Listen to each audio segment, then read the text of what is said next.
Traveling with testosterone, that is what we're talking about today. So let's pack our bags, let's get our sauce, and let's go. This is a question that we get actually quite often. And to be 100% honest with you, it's not that complicated at all. So we typically order our medications from either compounding pharmacies such as Revive RX, such as Southlake Pharmacy or Empower Pharmacy. Or if you live in Tennessee, where we're allowed to dispense to you, you may be receiving bottles like this dispensed from our office.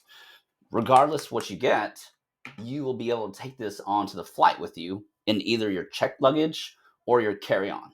Now, the key is to doing it safely without having any possible headaches or hangups, especially when you get into a carry-on situation, is to make sure whatever package it came in, if it came from a compound pharmacy, it's typically going to come in a little bitty box. And it may have a 5 milliliter vial, a 10 milliliter vial, a 2.5 milliliter vial, whatever denomination, it doesn't matter.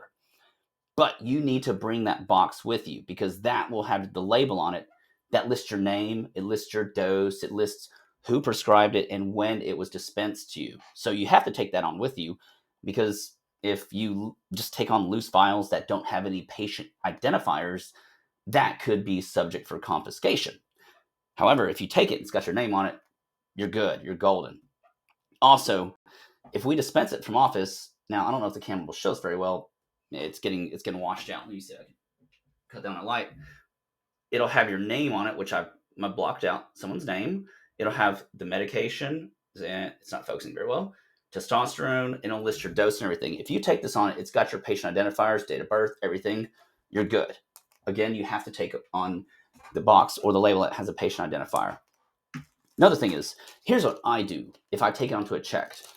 I get all my needles, all my syringes, alcohol pads, along with my medication. I put in a little bag like this, zip it up, take it onto my carry-on. Now, if you do it into your checked luggage, chances are you probably don't even have to do this much. The odds of them checking your checked luggage are very, very slim. Could it happen? Sure. But if you take it with your patient identifiers, checked or carry on, either way, as long as they got this, you're good.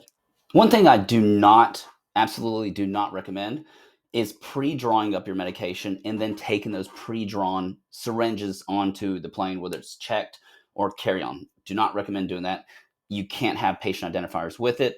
And honestly, it's not very safe, nor is it very smart to do it. I've heard of people doing it. Some people get away with it. But again, it's not the right procedure, not the right protocol. Again, you want to make sure you take it with the label in hand. So if, God forbid, again, if it gets evaluated, you can prove it's yours. And lastly, for trips that are like 5 days, 7 days, a week or less, if I don't want to go through the headache of taking more stuff with me, then sometimes I'll just take my entire week's dose in one injection right before I leave, and then I'll return to my regular injection schedule upon return. So let's say, hypothetically, we have a patient who's injecting 50 milligrams Monday, Wednesday, Friday, and they really don't want to take it.